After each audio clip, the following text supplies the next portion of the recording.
The galaxy discovered human war tactics and immediately banned them. The first thing the council asked me was whether I felt any regret.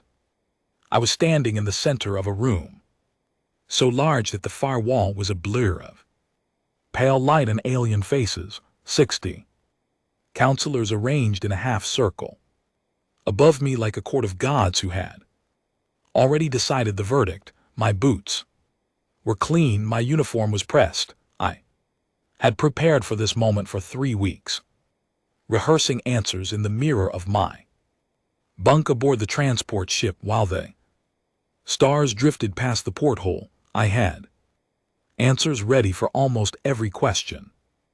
I had not prepared for that one. My name is Yara Solis.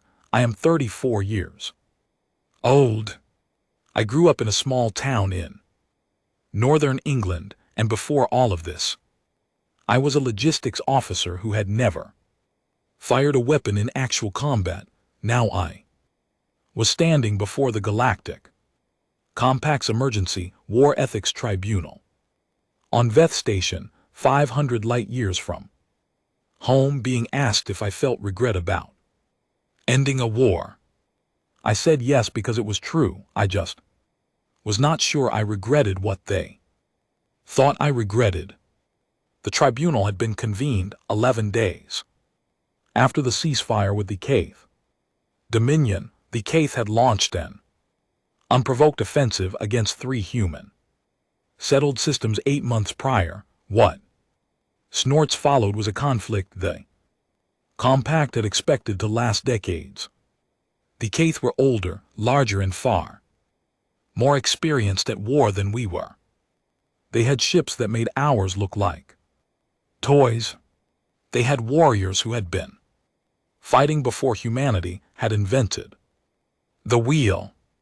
They surrendered in 11 weeks.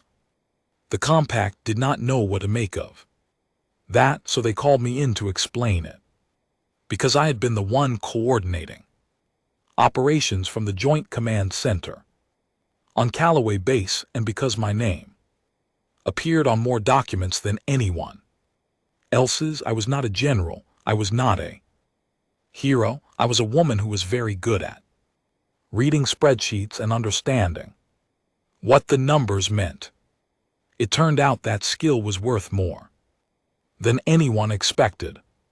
The presiding elder's name was unpronounceable to human tongue, so the translation unit rendered it as Vale. Vale was tall and pale and ancient-looking, with 4 eyes arranged in a vertical line and fingers so long they curled twice before they ended. Vale spoke in a voice that the translation unit softened, but I could still feel the original vibration of it in my chest. Commander Solis, Vale said, the Compact has reviewed the operational records you submitted. We have questions. I understand, I said. We will begin with the matter of resource interdiction. I nodded. Resource interdiction, that was the polite term we used internally. What it meant in practice was that my team had mapped every supply line the Kaith were using and then systematically made those supply lines unusable, not by engaging their ships directly, by making the routes themselves dangerous mines in certain corridors, false sensor ghosts that made ships reroute into longer paths, quiet deals with neutral stations to delay refueling agreements. By the 6th week of the conflict, the Kaith forward fleets were operating on reduced fuel, reduced ammunition, and reduced food supplies. Their fighters were hungry and tired before they ever engaged ours. I explained all of this to the council, calmly and clearly, the way I would explain a logistics report to my commanding officer. The silence that followed was not comfortable. One of the counselors, a species I recognized as the Thin, who communicated through color changes in their outer Membrane had shifted entirely to a pale, washed-out gray. I had learned enough about thin communication to know that gray meant something close to dread. You disrupted their supply chains. Vale said, not their military assets. Their supply chains. Yes, I said, it is more efficient. Another silence, longer this time. Please continue, Vale said in a tone that suggested they were not sure they wanted me to. So I continued. I explained the misinformation operations, how my colleague Drew Nolan had led a small team that fed false intelligence to Keith Command, convincing them that our primary offensive would come from the eastern approach when we were actually massing forces on the western corridor.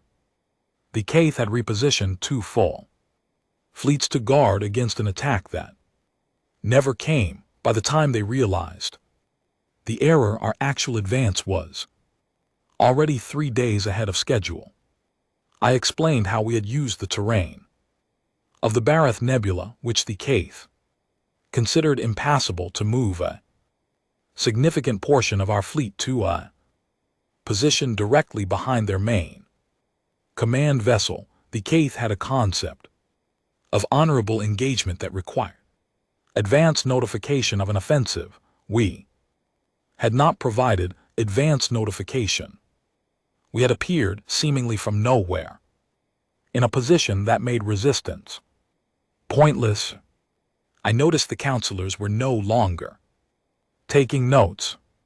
I explained the psychological aspect of our communication strategy, how every message we sent to Keith Command was carefully constructed, not just to convey information, but to create a particular emotional state in the reader. Uncertainty, isolation, the sense that their allies were less reliable than they had believed. It was not lies. Exactly, it was the careful selection of truths arranged in a specific order. The thin counselor had turned a color I had no reference for. Vale raised one of those long, doubled hands. Commander Solis, Vale said, I must stop you. I stopped. Are you aware, Vale said slowly, that of the 11 tactics you have described in the past 40 minutes, 9 of them are listed in the Compact's armistice accords as prohibited methods of conflict? I blinked. I was not aware of that, no. Are you aware that those prohibitions have been in force for 300 years? We are a recent member of the Compact. I said carefully. Our onboarding documentation was extensive, but I cannot claim to have read every article of every accord. Vale looked at me for a long time. Around the chamber, 60 faces, membranes, clusters of sensory organs, and visual receptors were all pointed at me with the same expression. I had seen that expression before. I had seen it on the face of my younger brother when he was 10 years old, and I had explained to him, without drama or embellishment, exactly how a slaughterhouse worked. He had looked at me exactly like this. Commander Solis, Vale said, you must understand something. Nothing you have described to us today is new. All of it was practiced before. All of it was studied, documented, and ultimately banned by this compact 300 years ago. I said nothing. We banned it, Vale continued, because the species that invented these methods used them so thoroughly and so effectively that they could not stop. They turned every technique you have described upon their own neighbors, their own populations, within 40 years of their ascension to interstellar capability. They were gone. Vale paused. We thought the knowledge had died with them. The room was very quiet.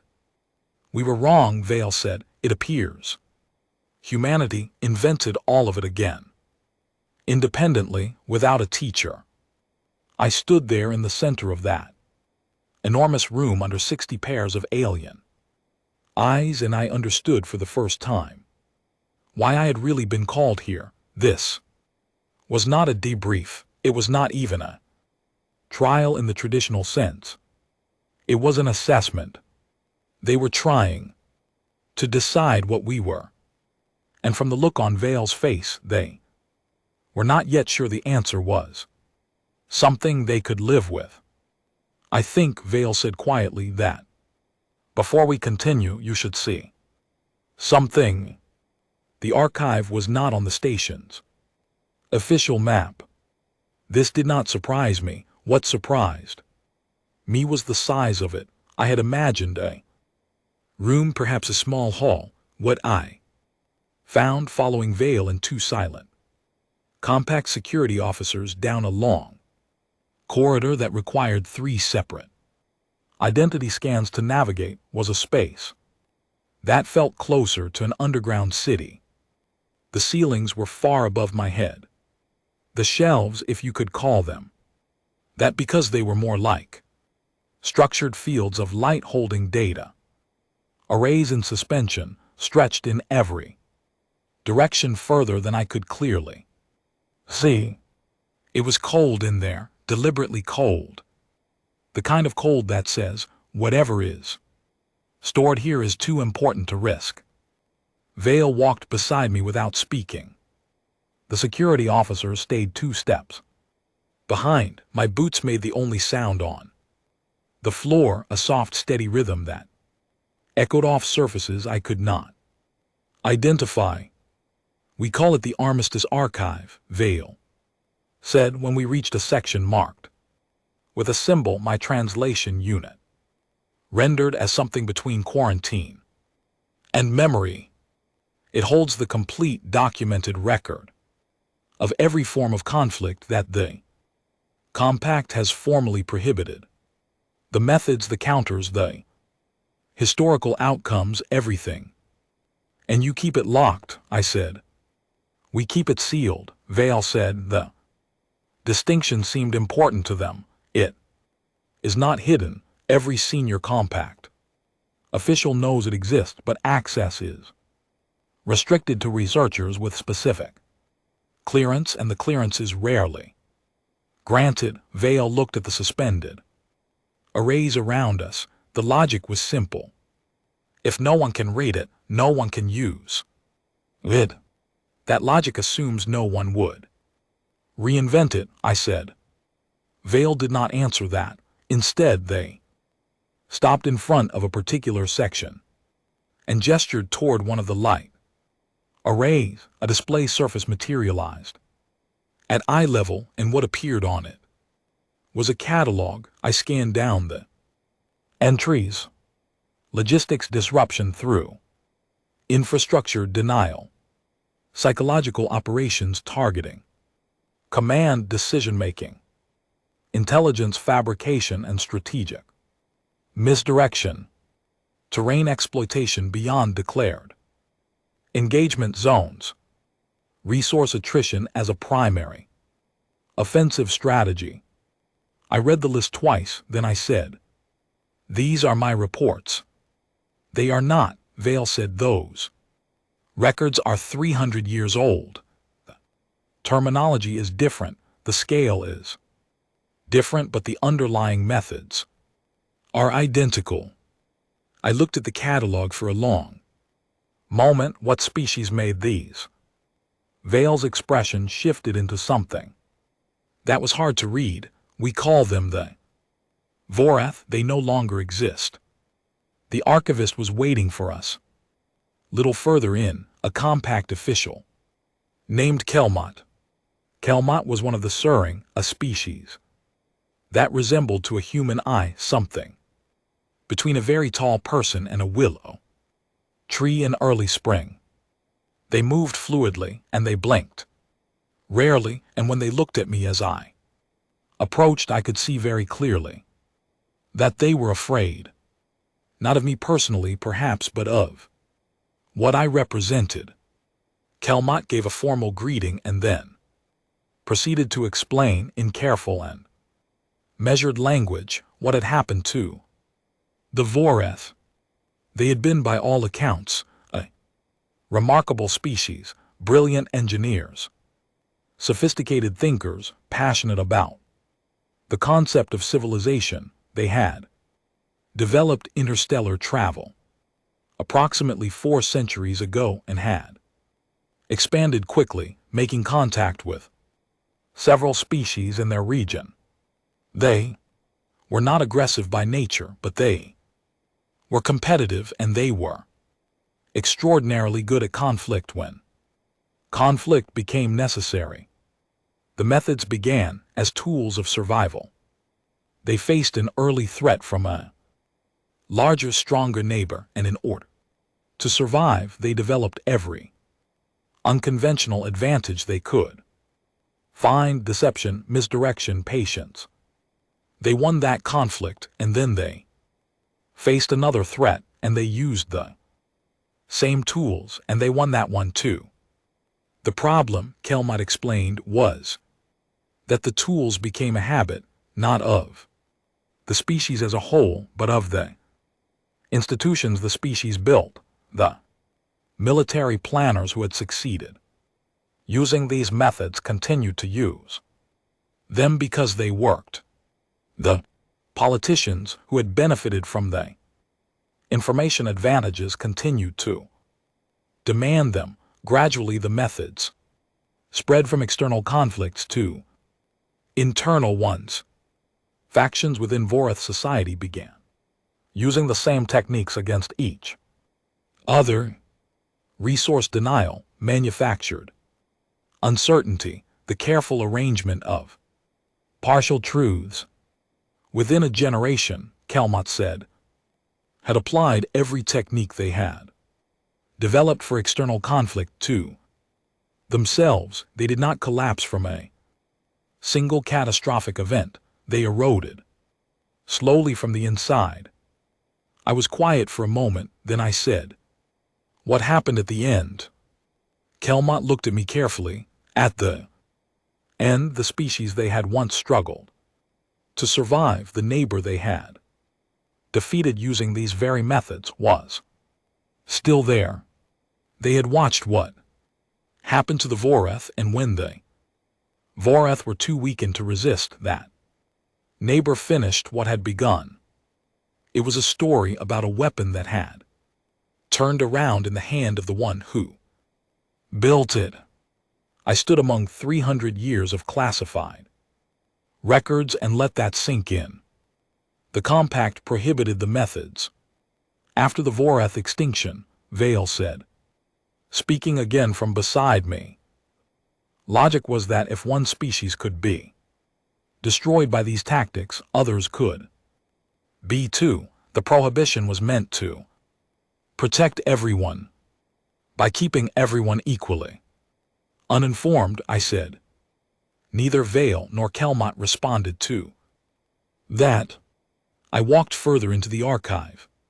I stopped in front of an exhibit that held a physical artifact, a thin sheet of something like metal covered in symbols that my translation unit struggled with. It was labeled as a fragment of a Voreth strategic planning document.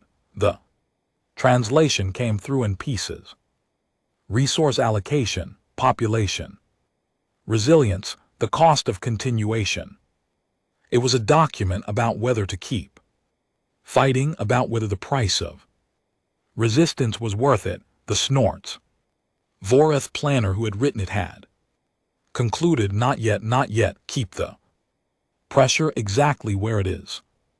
I recognized the thinking. I had written documents that sounded very much like this. I turned to look at Kelmot. They were still watching me from several steps back, that careful, measured fear still present in their posture. "You are afraid of us," I said, not as an accusation, just as an observation. "I am afraid of what you know," Kelmot said, "and I am afraid of what it might mean that you know it." "The Voreth knew it too," I said, "and They did not survive it. Is that what you are thinking? It is what the council is discussing. Kelmot said quietly, yes. I looked around the archive, this vast, cold, sealed room full of knowledge that the compact had decided was too dangerous to share and too important to destroy. It had occurred to me from the moment I first heard about the Vorath that the compact's logic had a significant flaw. Hiding the knowledge had not stopped humanity from finding it.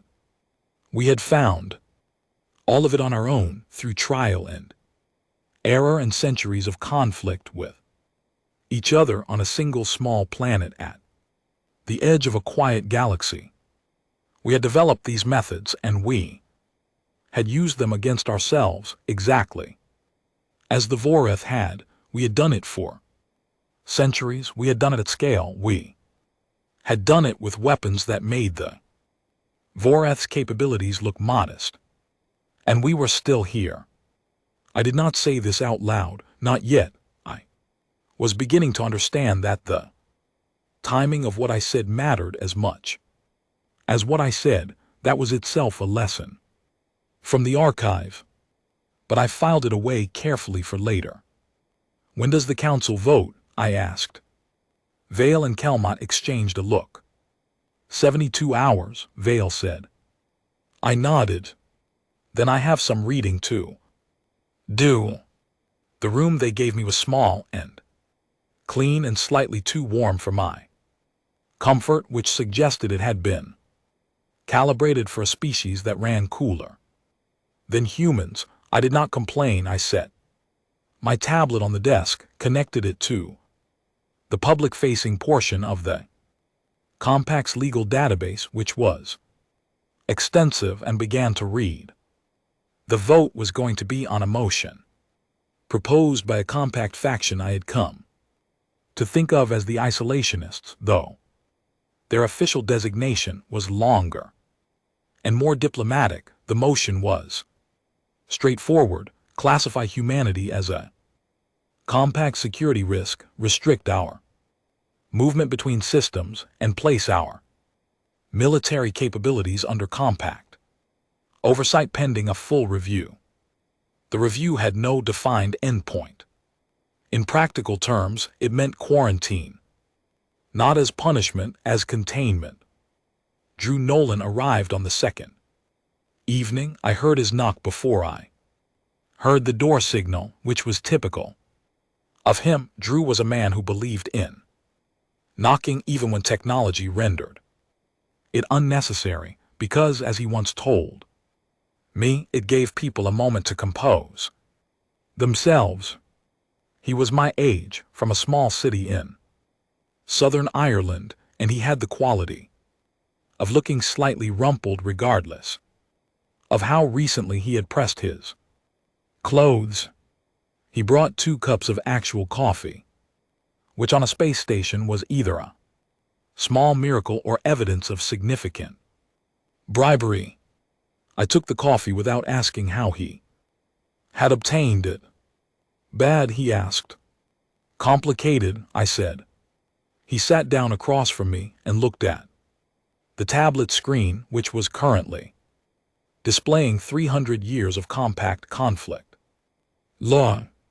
He was quiet for a moment in that way of his, the particular silence that meant he was organizing his thoughts rather than having no thoughts.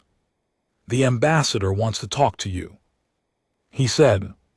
The ambassador was a man named Oliver Farr, Earth's senior diplomatic representative to the compact. Oliver Farr was 61 years old, had spent 30 years in interstellar diplomacy, and had the particular quality of being consistently pleasant in a way that made it very difficult to know what he actually thought about anything. When I said, "Tonight, if possible," what does he want? Drew looked at his coffee. He said he wants to offer support, but he specifically asked me to tell you that he is also carrying a message from Earth Command. I set down my cup. Earth Command, I said slowly, wants to offer support. They want to offer a particular kind of support, Drew said, the kind where we lose the vote.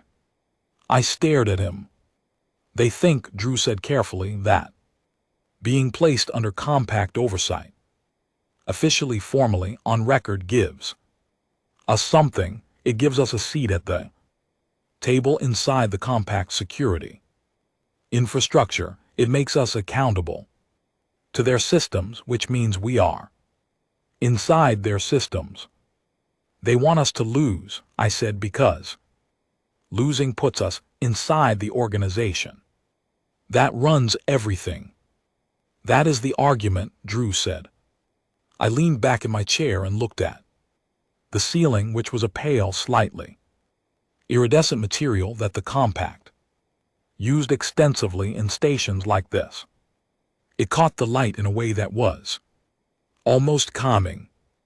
That, I said, is exactly the kind of thinking that got us brought here in the first place. Drew said nothing. He was very good at saying nothing in a way that communicated agreement. I picked up my coffee again. I looked at the legal database on my tablet, and then I looked at Drew, who was watching me with the expression of someone who already knew what I was going to say, but was politely waiting for me to say it. I am going to win this, I said. I thought so, he said. And then Earth Command is going to be very unhappy with me. Also, yes, he said. Good, I said, and turned back to the tablet and went to work. The database was large but not disorganized. The compact was meticulous about its records in a way that humanity was still learning to be. I searched for three things simultaneously. The first was the specific legal text of every article in the Armistice Accords that covered prohibited conflict methods. The second was the complete case history of every species that had been classified as a security risk and what had happened to them subsequently. The third was something the archivist had mentioned in passing, almost as an aside, that I had not let go of. Every band tactic has a counter. Kelmont had said it almost absently while explaining the archive structure.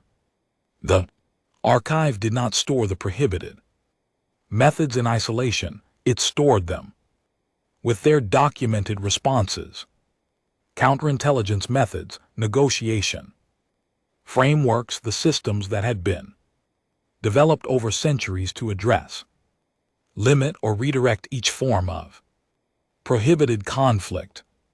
I spent the first 6 hours building a picture of the species that had been classified as security risks had almost, without exception, fared badly. The compact's oversight systems were thorough and long-lasting. Several were still under review generations later. The classification was effectively permanent because the review process required unanimous council approval to reverse, and unanimous approval of 60 diverse species was essentially impossible on any contested topic. That was the trap Oliver Farr and Earth Command were willing to walk into. Once we were inside for good.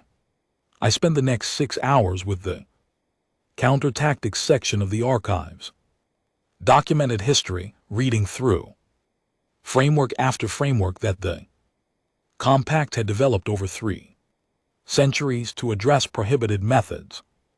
They were comprehensive. They were also exclusively defensive. Every single one of them was designed to protect a species or a system from being targeted by these tactics. None of them were designed to teach the species how to stop using the tactics themselves.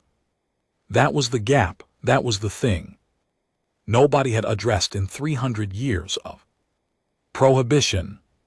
I made notes. My handwriting was poor.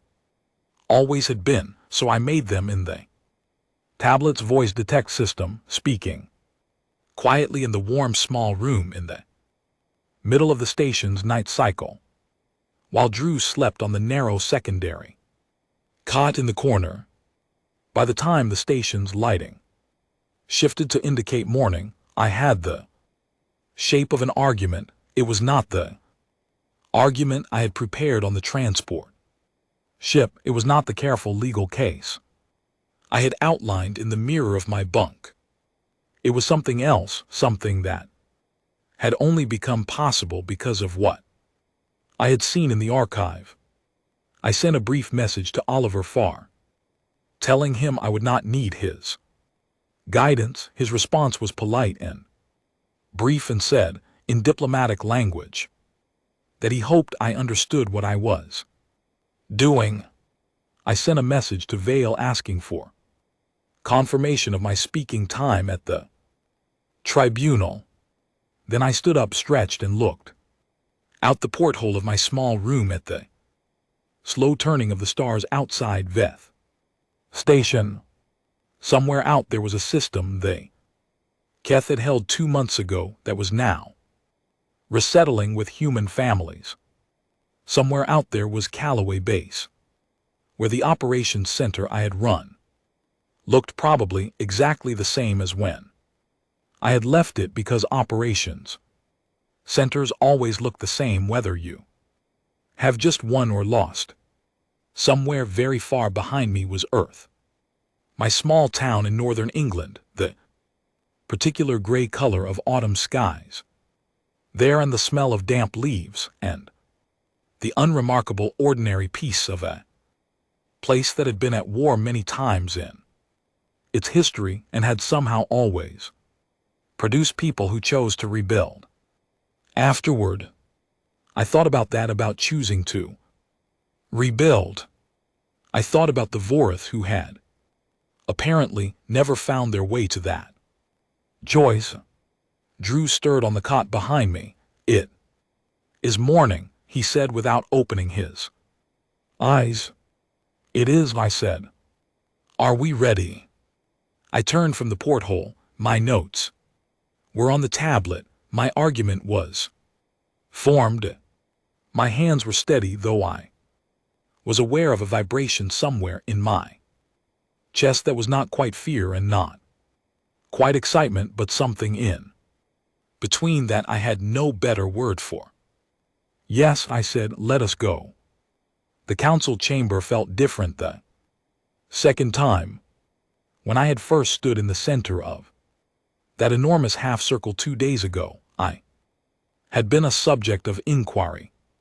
Clear's throat a witness. I had answered questions and watched the reactions and tried to calibrate what I did not yet fully understand. I had not known, walking in that first time, what I was walking into.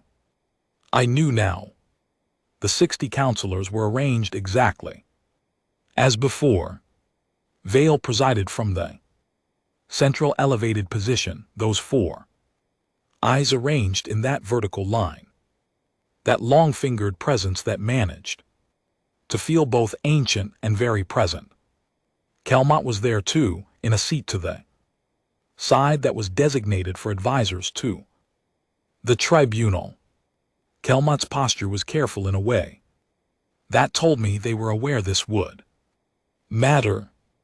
Oliver Farr was in the observer gallery. I did not look at him. Drew was seated behind the low barrier at the back of the chamber floor. He gave me a small nod as I walked past.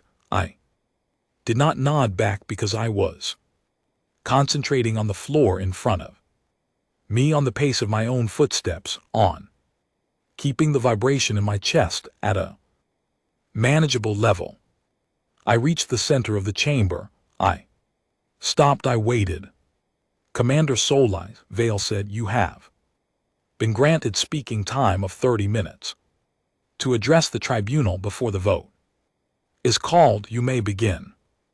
I had prepared an opening 3 sentences, clean and clear, that would orient the council to the structure of my argument. I had rehearsed them. They were good sentences. I did not say them because Vale, right before indicating I could begin, had said something small, something almost incidental, the way that the most important things often are. Before you begin, Vale had said, the council wishes you to know that new information has come to light overnight regarding the Vorath extinction. The historical record is more complex than previously presented. We considered delaying the vote, but the majority felt it more appropriate to proceed. You may be aware of this information. You may not be. Either way, the vote will proceed as scheduled. I stood in the center of the chamber and recalibrated everything in approximately 4 seconds. New information about the Vorath extinction. The historical record is more complex. I looked at Vale. May I ask what information? Vale paused. This was not expected. Apparently, the speaking time was meant to be unidirectional, but after a moment, Vale said, the Vorlag did not become extinct as a result of internal erosion alone. The final collapse was accelerated by an external actor, a species that had been observing the Vorlag's decline and chose to act while the moment was available. Vale paused. Again, that species is still a member of this compact. The chamber was completely silent. I let that silence hold for a moment. Then I said, so the Vorlag were not solely responsible for their own ending. That is a matter of ongoing discussion, Vale said carefully. But the prohibition on their methods was created using their story, the whole story, which was not complete. Vale did not answer. I looked around the chamber, 60 faces, 60 different kinds of eyes and sensors, and perception, 60 species that had agreed 300 years ago to a set of rules based on what they believed had happened, and at least one of them in this room had known the full story and chosen to leave part of it out. I did not know which one. That was fine. I did not need to know. I had planned to argue. I said that humanity should not be classified as a security risk because we are capable of restraint. I was going to show you documents, treaties, international courts, the systems we built over centuries to contain our own tendencies. I paused. I am still going to make that argument, but I want to address something first. I turned slowly, taking in the full semicircle. The prohibition you created 300 years ago was based on a story about a species that used these methods and was destroyed. The lesson you drew was that the methods themselves were the danger. So you banned them, you put them in a locked room and told yourselves that if no one could read them, no one could use them. I let that sit. Humanity never read them. We were not there 300 years ago. We found all of these methods on our own on a single planet through our own history, and we used them on ourselves, on our neighbors, for centuries at a scale that would make what I described about the Keth conflict look very small indeed. I could hear the chamber adjusting around me, the subtle sounds of 60 different species shifting in their seats. The Vorlag used these methods and they are gone. Humanity used these methods and we are here. I want you to think about what the difference is, because it is not the methods. The methods are the same. We invented the same tools independently. The difference is Something else. I reached into my jacket and took out my tablet. On it was a document I had spent 2 hours translating with the station's legal database and a great deal of patience. I held it up. This is the Geneva Conventions, I said. It is a document from Earth's history. It is approximately 300 years old, which I find interesting. At the time it was written, humanity had just completed the most destructive conflict in our recorded history. We had used every prohibited method in your archive and many others, and we had done so on a scale that reshaped entire civilization. I lowered the tablet, and then in the aftermath of that, we wrote rules, not because we had stopped being capable of those methods, not because we had forgotten them. And GT snorts. And GT, we wrote rules because we had lived through the consequences, and we decided that some things should not be done even when they could be done, even when doing them would give an advantage. I looked at Vale. The Vorlag developed these methods and could not stop using them, and you looked at that and concluded the methods were the problem. But I want to suggest something different. I want to suggest that the Vorlag never developed what we developed alongside those methods, which is the institutional capacity to choose not to use them. The thin counselor had shifted color. Again, this time it was not gray, it was something warmer. Your archive holds every prohibited method in complete detail. It also holds every counter method, but what it does not hold, what has never been compiled in 300 years, is a framework for teaching species how to develop the internal restraint to make the counters unnecessary. I took a breath.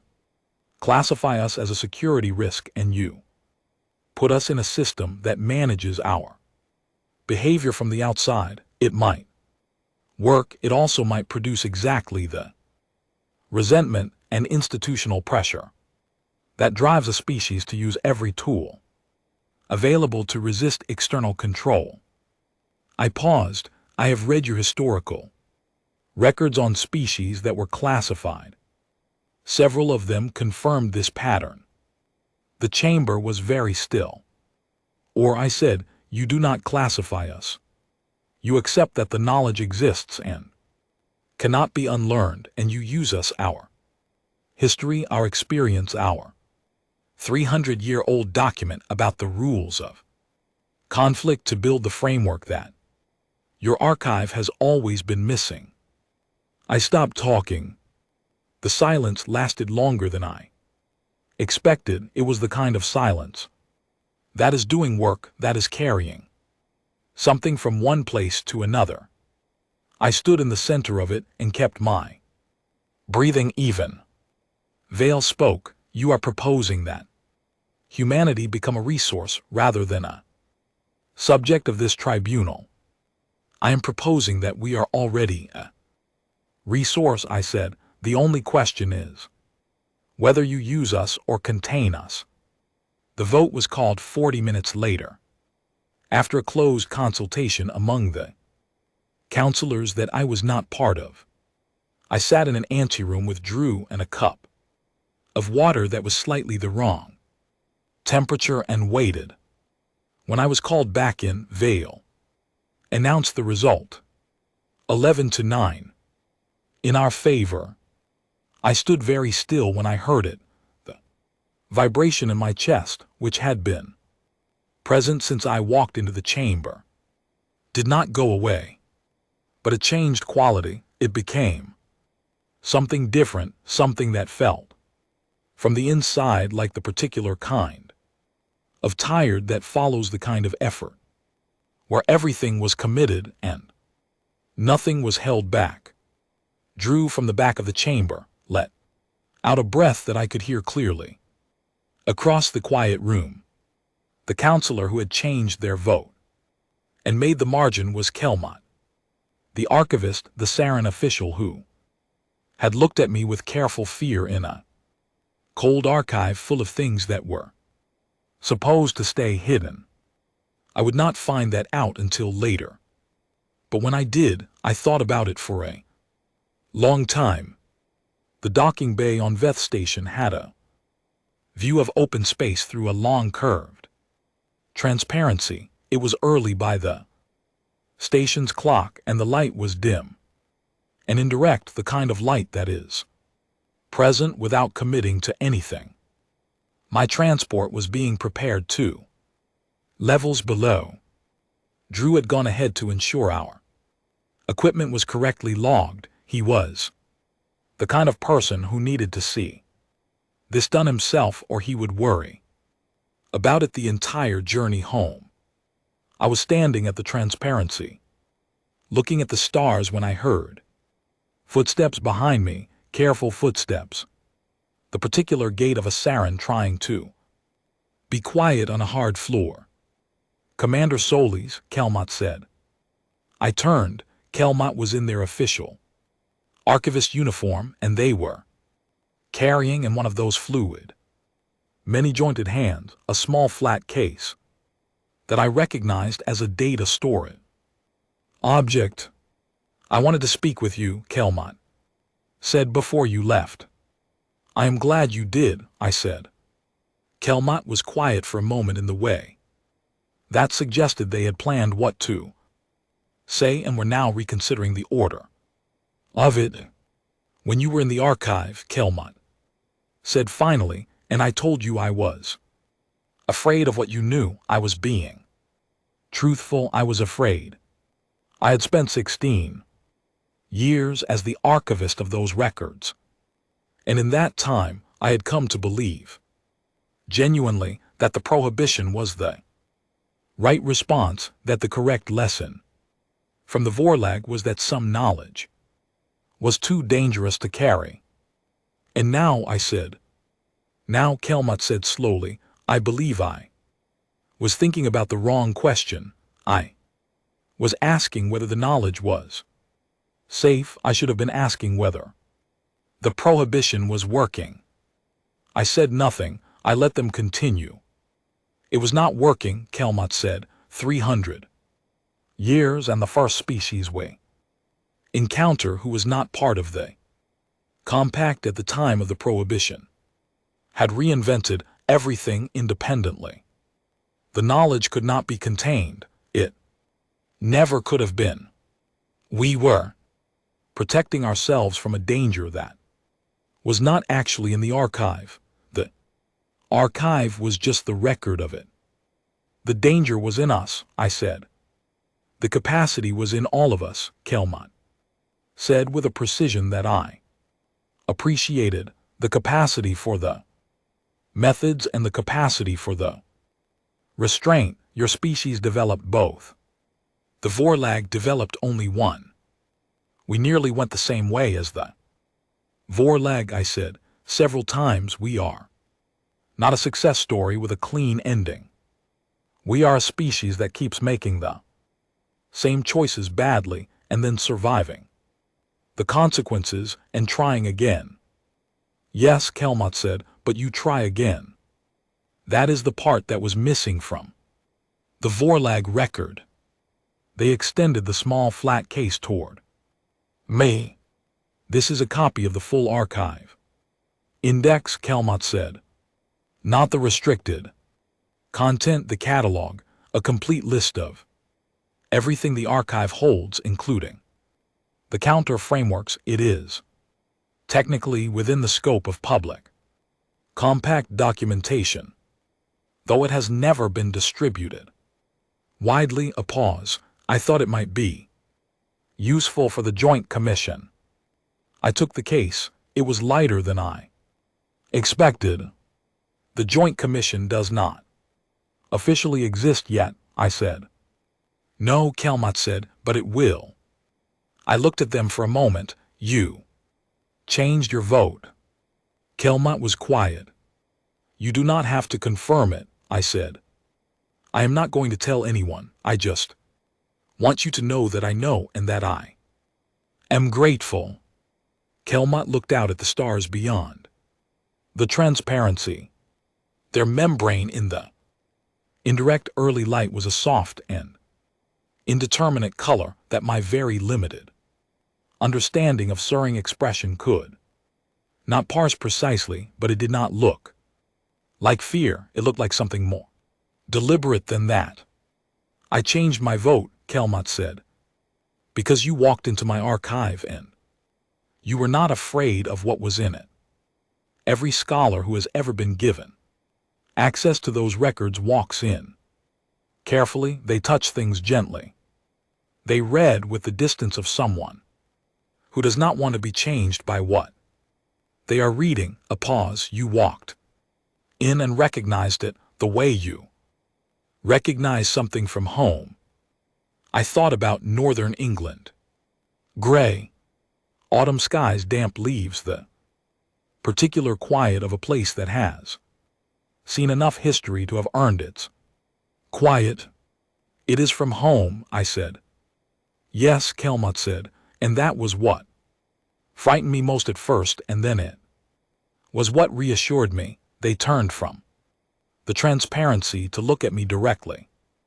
A species that carries this knowledge as part of its history, not as a weapon, not as a secret, but as something it has lived through and chosen to limit, is not the Vorlag. It is something different, something the compact has not encountered before.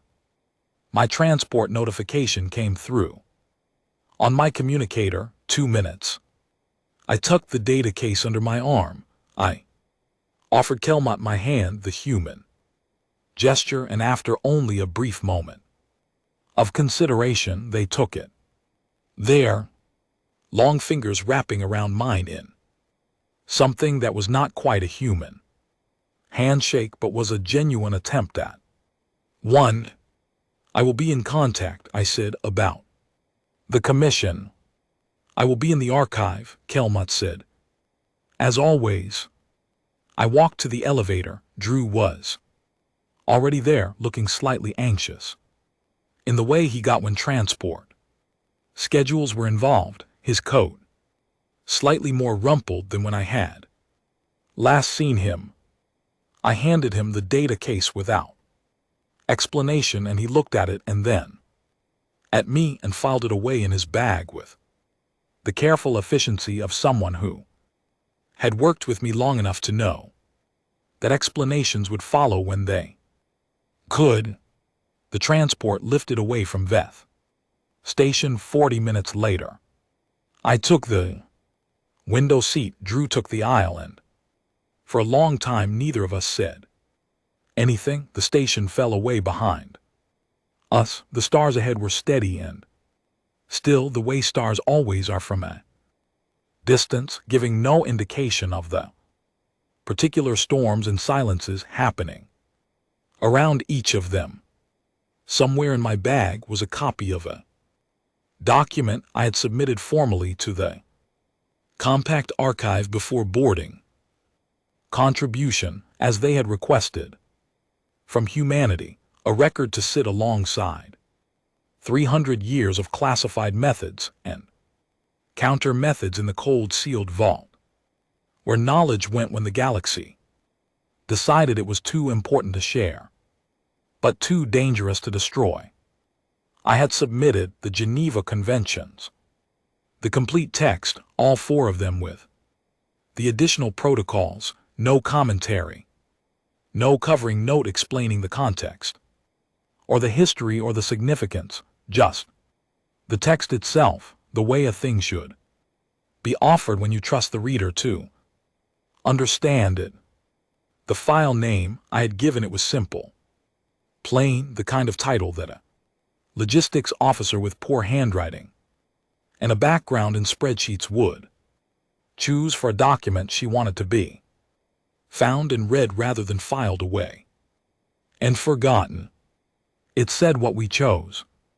Months later, when we were 2 weeks from Earth and I was somewhere between asleep And awake in the narrow bunk of the transport cabin, my communicator lit up with a message from a Veth station. Address I recognized. It was from Kelmont. The message was brief. It said that the archive had begun a new project. That a translation initiative had been launched, the first in the archive's history, to render certain key documents into all 47 languages of compact member species. Priority had been given to the human submission. The working title of the translation project, Kelmont wrote, was a phrase from the Suring language that did not translate perfectly into English. The closest rendering was the ones who stayed. I read it twice, then I turned the communicator off and lay in the dark and listened to the quiet sound of the ship moving through space, taking me home. I thought about my small town in the north of England, about the autumn light and the smell of leaves, about every generation of my species that had built something and then at some point or another helped take it apart and then inevitably somehow built again. We had never been the best version of ourselves. We had never been the worst version of the Vorlag either, not quite. Though there had been moments that came close, we existed in the space between those two things, trying to move in the right direction more often than not. That was not a heroic story. It was not a triumphant one, not cleanly. It was just a true one. And out here, 500 light years from home, in a galaxy full of species who had been watching us from a careful distance, trying to decide what we were, it turned out that was exactly the kind of story worth reading. I closed my eyes. The ship kept moving. Somewhere in the forward cargo hold, a flat data case held a catalog of everything the galaxy had decided was too dangerous to remember. We would remember it together now. That was the point. That had always been the point.